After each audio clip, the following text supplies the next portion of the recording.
నమస్తే welcome to #you నేను మీ వరుణ్ ప్రస్తుతం అసెంబ్లీ ఎన్నికల్లో పరాభవాన్ని చూసినటువంటి బీఆర్ఎస్ పార్టీ రానున్న పార్లమెంట్ ఎన్నికల్లో సత్తా చాటాలని ఇప్పటి నుంచే వ్యూహరచనలు చేస్తుంది. సో ఇందులో భాగంగా వచ్చే పార్లమెంట్ ఎన్నికలకు సంబంధించి బీఆర్ఎస్ పార్టీకి సంబంధించినటువంటి ఎమ్మెల్సీ మాజీ ఎంపీ కల్వకుంట్ల కవితకు కొంత ఎదురీత తప్పేదా లేదు అని చెప్పేసి కొంత తెలుస్తూ ఉంది. సో ఇప్పటికే రాష్ట్రంలో అధికారం కోల్పోవడంతో ఆ పార్టీ ప్రతిపక్ష పాత్రకే పరిమితమైంది.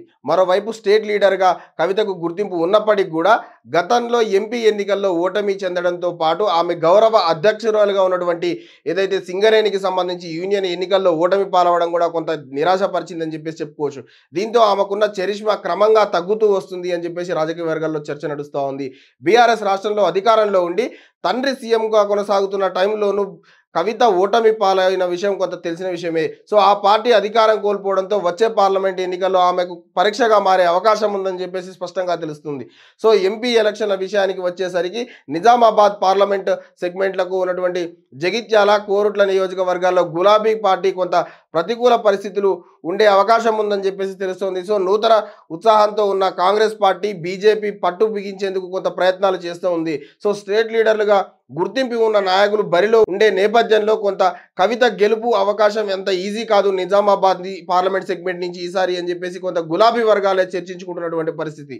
సో గత పార్లమెంట్ ఎన్నికల్లోనూ ఎమ్మెల్సీ కవిత, గతంలో ఎంపీగా ఉన్నటువంటి కవిత ఏదైతే బీజేపీకి సంబంధించి అభ్యర్థిగా ఉన్నటువంటి ధర్మపురి అరవింద్పై పోటీ చేసి ఓటమి పాలయ్యారు. అంతకుముందు జరిగినటువంటి అసెంబ్లీ ఎన్నికల్లో తమ పార్టీ అభ్యర్థులను గెలిపించుకొని పంతం నెగ్గించుకున్నా కూడా కవిత ఎంపీ ఎన్నికల్లో మాత్రం చతికిల పడిపోవడం కొంత చర్చనీయాంశంగా మారింది అప్పట్లో 2019 పార్లమెంట్ ఎన్నికలకు సంబంధించి.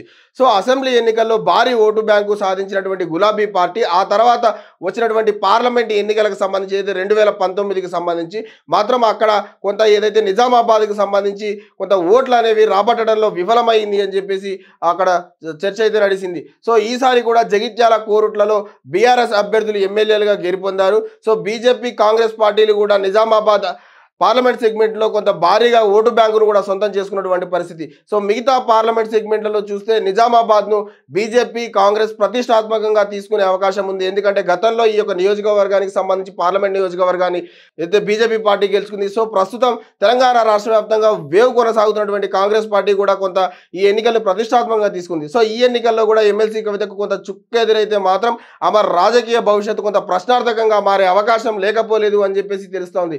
సో దీనితో పాటు ఢిల్లీ లిక్కర్ స్కామ్ లో ఆరోపణలు ఎదుర్కొంటున్న కవిత ఈ అంశంపై ఎంపీ ఎన్నికల్లో కూడా ప్రభావం చూపే అవకాశం ఉంది.